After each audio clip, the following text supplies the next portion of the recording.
জামাত যদি সরকার গঠন করতে পারে আমি ফজু বিষ খাবো, বিষ। লোকটা বিষ খায় মরে যাবি, হ্যাঁ? আল্লাহ তো আর প্রার্থনা শুনতেও পারে নাকি করে? জামাত ইসলাম তো টেনশনে পড়ে গেছে, একটা লোক আত্মহত্যা করার হুমকি দিছে, এটা ঝামেলা না? কিন্তু ফজলুর রহমান নামে একটা নেতা আছে বাংলাদেশে, অনেকে ফজু পাগলা বলে। ও আজকে বক্তব্য দিয়েছে যে আগামীতে ইসলাম যদি ক্ষমতায় যায়, চরমোনাই জামাত ইসলাম ইসলামী দল যদি ক্ষমতায় যায় আমি বিষ খাবো। কি খাবে? ও নাকি বিষ খাবে ইসলাম ক্ষমতায় গেলে। আসলে আমাদের দেশে একটা কথা আছে, পাগলে কিনা বলে ছাগলে কিনা খায়। প্রত্যেকটা গ্রামে গ্রামে কিছু পাগলি মাথা ছিটালা বউ আছে, স্বামীর সাথে ঝগড়া হলেই বলে আমি কিন্তু বিষ খাবো। কথা কর না কে? আরে একটা দলের নেতা এমপি পদপ্রার্থী, ও বলতেছে জামাত ক্ষমতায় গেলে বিষ খাবো। আমার তো মনে বলে আর বিষ আরো আগে খাওয়ার দরকার ছিল। কথা কর না কে? ও গত 16 বছর স্বৈরাচার হাসিনা আলেমদের জেলে বন্দি করলো, মানুষ হত্যা করলো, তখন তোমার বিষ খাইতে মন চাইলো না। আজকে ইসলামের উত্থান দেখে তোমার অ্যালার্জি চুলকনি শুরু হয়েছে। চুলকনি বেশি হলে পাগলা মলম লাগাও, ইসলামের বিরুদ্ধে দাঁড়াইও না, জনগণ তোমাদের জুতো পিটা করবে। আজকে মুখে যা আসে তাই বলে। হাসিনার যখন রায় হলো, এই ফজু পাগলা বলছে এই রায় আমি মানি না, কারণ যে আদালতে রাজাকারের বিচার হয়েছে ওই আদালতের রায় আমি মানবো না। কি যুক্তি দেখেছেন? আওয়ামী লীগের ভাইয়েরা পর্যন্ত এই রায়ের ব্যাপারে কোনো কথা বলার সাহস পাচ্ছে না। আরও একটা বিএনপি দলের এমপি পদপ্রার্থী, ও বলতেছে এই রায় আমি মানি না। আমাদের বগুড়ার কৃতি সন্তান তারিক জেকে বলতে চাই, যদি এটা আপনাদের দলীয় বক্তব্য হয় যাতে আপনাদের বয়কট করবে, আর এটা যদি ওর পার্সোনাল ব্যক্তিগত বক্তব্য হয় দয়া করে ওকে দল থেকে বহিষ্কার করেন। এর আগে একবার বহিষ্কার করে আবার ওই এমপি নমিনেশন দিয়েছেন, এটা জাতির সাথে তামাশা ছাড়া কিছু হতে পারে না। এইরকম নেতা যদি থাকে ওরা নিজেরাও ডুববে, দলকেও ডুবাইয়া ছাড়বে। সারাদিন শুধু স্বৈরাচারের পক্ষে কথা। হাসিনার রায় হতে খুবই বেজার, পুরো দেশের মানুষ মিষ্টি খেয়ে ফাঁকা করলো, ওর অন্তরে জ্বলনি। তার মানে বোঝা যায় তলে তলে ওই গ্রুপের লোক। এই যে ফজলুর রহমান বীর মুক্তিযোদ্ধা ওরফে ফজু পাগলা অনেকে বলে, উনি বেজার হয়েছে। উনি বলতেছে সমস্যা নাই, ভবিষ্যতে এই ট্রাইব্যুনাল থাকবে না, এই বিচার রায় বাতিল হয়ে যাবে। মানে সাবেক প্রধানমন্ত্রী শেখ হাসিনার বিরুদ্ধে যে রায় হয়েছে উনি একেবারে রায় বাতিল করে দিবে। উনি আবার আজকে বক্তব্য দিতে যায়, বলতেছে জামাত যদি সরকার গঠন করতে পারে আর জামাত যদি ক্ষমতায় যায় আমি বিষ খেয়ে মরে যাব। এই লোকটার মাথার তার মার যা ছিল সব ছিঁড়ে গেছে। আচ্ছা, জামাত ইসলাম ক্ষমতায় গেছে, কোন দল ক্ষমতায় গেছে, তা আপনার এত মাথা ব্যথা? মুরব্বী মানুষ একটু ধৈর্য সহ্য নিয়ে থাকেন। হ্যাঁ, উনি এর আগে যারা পালিয়ে গেছে সেই দল করত, এখন আবার বর্তমানে যে ভাইয়েরা এগিয়ে আছেন এখন বিএনপির ছত্রছায়া আসতে চায়, বিএনপি থেকে তাকে বহিষ্কারও করা হয়েছে। এরপরে উনি মানে এমন একটা ভাবসাব নিয়ে কথাবার্তা বলে, মনে হয় বাংলাদেশে উনি মনে হয় ভবিষ্যতে প্রধানমন্ত্রী হবে, এরকম একটা ভাব। কথা কন নাকি আপনারা?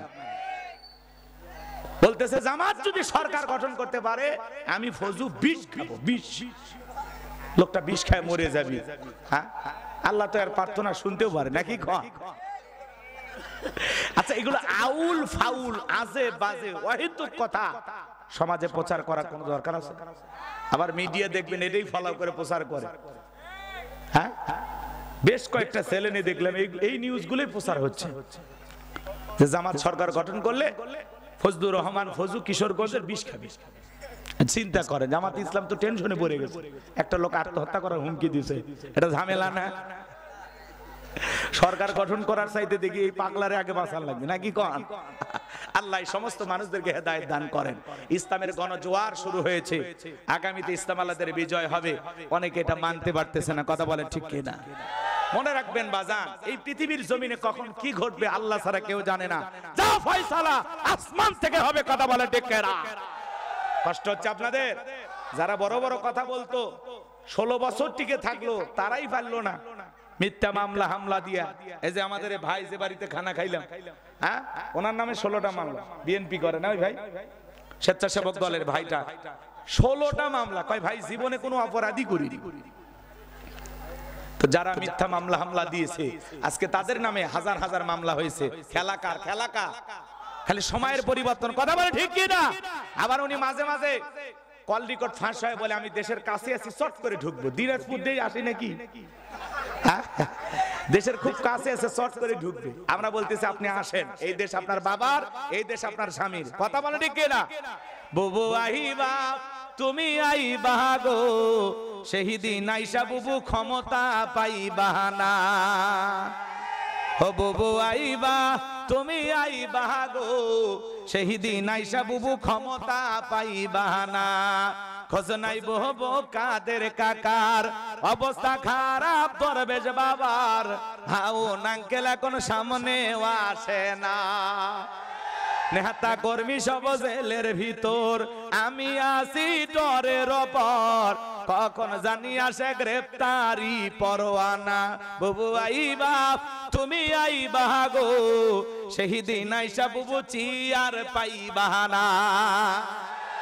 ক্ষমতার চেয়ার থেকে নামা সহজ, কিন্তু এই চেয়ারে ওটা কঠিন। কথা বলে ঠিক কি না? সম্মানিত ভাইরা আমার, এজন্য ইসলামের অবস্থা সব সময় ভালো থাকে না বাজান। নবীর কথা শোনার পরে বেলাল ডেকে বলে, নবী গো আমার জীবনের কোনো দাম নাই।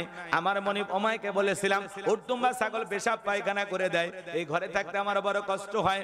ওমাই ডেকে বলে, বেলাল রে উটদুম্বা ছাগলের দাম আমার কাছে আছে, কিন্তু তোর মতো কালো হাফসির বেলালের দাম আমার কাছে নাই। নবী আমার জীবনের কোনো দাম নাই, আপনি শুধু আমাকে দোয়া করে দেন মৃত্যু পর্যন্ত যেন কালেমার পথে টিকে থাকতে পারি। এই কথা বলে হযরতে বেলাল চলে গেলেন। জোদা হয়ে গেছে, অনেকটা বেলা হয়ে গেছে। বেলাল দরজা খোলে না।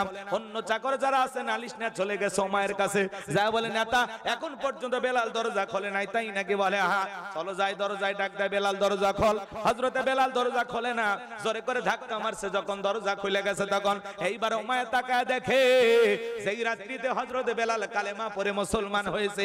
ওই রাত্রিতে একটা উটদুম্বা ছাগলের কাছে কোনো পেশাব পায়খানা নাই। জোরে কোন মারহাবা। এই বাহার ওমায়ে ডেকে বলে, চাকরের দল বেলালের বিরুদ্ধে মিথ্যা অভিযোগ দাও। তোমরা যখন ঘুমাচ্ছিলে বেলাল তখন ময়লা আবর্জনা পরিষ্কার করেছে, তাকায় দেখো না একটা উটদুম্বা ছাগলের কাছে কোনো পেশাব পায়খানা নাই, তাই নাকি? বলে হ্যাঁ। যাও যাও। ওদেরকে দাঁড়িয়ে দেওয়ার পরে এক পা দুপা করে বেলালের কাছে গেলেন। হযরতে বেলাল দেয়ালে পিঠটা লাগায় জিহ্বা নাড়ায় জিকির করে। কার? হালকা করে ধাক্কা মারছে যখন, জবান দিয়ে কালেমার আওয়াজ বের হয়েছে তখন এইবার ওমায়ে ডেকে বলে, বেলাল তোর জবান দিয়ে কি শুনলাম, তুমি কি মুসলমান হয়েছো? হযরতে বেলাল ডেকে বলে, মুসলমান হয় যারা মিথ্যা কথা বলতে পারে না তারা। ওয়াকুলু কাওলান সাদীদা, লিল্লাহি তাকবীর। মুসলমানরা হলো সত্যবাদী, মুসলমানরা কখনো মিথ্যাবাদী হতে পারে না। আমাদের সমাজে মিথ্যাবাদী আছে না নাই? এত মিথ্যা কথা বলে, ভরা পেটে মিথ্যা, খালি পেটে মিথ্যা, ঘুমানোর আগে মিথ্যা, ঘুম থেকে উঠেও মিথ্যা। মিথ্যা বলতে বলতে চেহারাটা বেঁকা হয়ে গেছে, এক পা কবরে চলে গেছে। এত মিথ্যা কথা বলে শয়তান পর্যন্ত বলে আমি এত খারাপ না। কথা কন বাজান, মিথ্যা থেকে বেরিয়ে আসা লাগবে। একটা মিথ্যা বলতে গিয়ে 10টা পেঁচ লেগে যায়। কথা বলেন, মিথ্যা আপনার জীবনের বরকতকে নষ্ট করে দিবে। কথা বলেন, মিথ্যাবাদী মানুষকে মানুষ বিশ্বাস করে না। কোন স্ত্রী নারীও যদি মিথ্যা কথা বলে, সংসারের ক্ষেত্রেও অতিরিক্ত মিথ্যা কথা বলে, ওই নারীর কারণে সংসারে বরকত থাকে না। কথা বলে না কেন? তার দাম্পত্য জীবনে সুখ শান্তিটা নষ্ট হয়ে যায়। অতিরিক্ত মিথ্যা বলবেন না। মিথ্যা এক ধরনের ধোঁকা, প্রতারণা। কথা বলেন, আপনি মুসলমান এত মিথ্যা কথা বলেন কেন? অনেকে বলে হুজুর মিথ্যা না বললে পেটের ভাত হজম হয় না। আপনার ভাত খাওয়ার দরকার নেই। কথা কয় না কেন? ভাতও খাবেন না, মিথ্যাও বলবেন না। কথা কি বুঝাইতে পারলাম নাকি রাগ করতেছেন আপনারা? তাহলে আমরা কি মিথ্যা বলবো? আমরা মিথ্যাবাদী হব না সত্যবাদী হব? সত্য কথা বলবেন, সব সময় জবান দিয়া সত্য কথা বলবেন। মুসলমান কখনো মিথ্যাবাদী হতে পারে? আল্লাহ আমাদের সত্যবাদী হওয়ার তৌফিক দান করুন, সত্যের পথে চলার তৌফিক দান করুন, সিরাতাল মুস্তাকিমের পথে কবুল করুন। চিল্লায় কোন আমিন। আর আস্তে কোন। আচ্ছা, আমিন কইতে কি আপনাদের কাতুকুতু দেওয়া লাগবে? এত বলা লাগবে কেন? একবার বললে জোরে বলবেন আমিন। আরে বাজান, যেভাবে অলসতা করতেছেন মনে হয় 11 মাস রোজা রাখছেন নাকি? কষ্ট হচ্ছে? দোয়া করলে খুশি হবেন। তাকবীর দেন, লিল্লাহি তাকবীর। আমার ভাইয়েরা গভীর মনোযোগ দিয়ে কথাগুলো শুনে যান। এই বাহার ওমায়া ডেকে বলে বেলাল তুমি যদি চাও ওট দুম্বা ছাগলের মালিক বানায় দেব, থাকার জন্য ভালো ঘরের ব্যবস্থা করে দেব। হযরত বেলাল ডেকে বলে উমাইয়া দুনিয়ার কোন পার্থিব সম্পদের বিনিময়ে বেলাল তার ঈমান বিক্রি করবে না, বলুন আল্লাহু আকবার। এই বাহার এই কথা শোনার পরে ওমায়া ডেকে বলে বেলাল আমার কথা না শুনলে বড় নেতা আবু জেহেলকে খবর দেব। হযরতে বেলাল ডেকে বলে কোন বড় নেতা ছোট নেতা কোন কাউকে কোনার টাইম নাই, আমি দুনিয়ার কোন আবু জেহেলকে ভয় করি না, আমি ভয় করি আমার আল্লাহকে। একটু জোরে কর না আল্লাহু আকবার।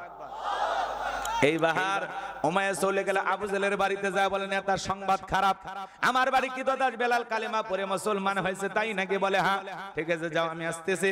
আবু জেহেলের কিছু সাঙ্গ পাঙ্গ ক্যাডার মাস্তান ছিল যাদের কাজই হলো মুসলমানদের উপর নির্যাতন জুলুম চালানো। আজও দেখবেন জালেমদের বিশেষ একটা বাহিনী থাকে যাদের কাজই হলো টুপিওয়ালা দাড়িওয়ালা ইমানদারদেরকে টার্গেট করে করে হত্যা করা।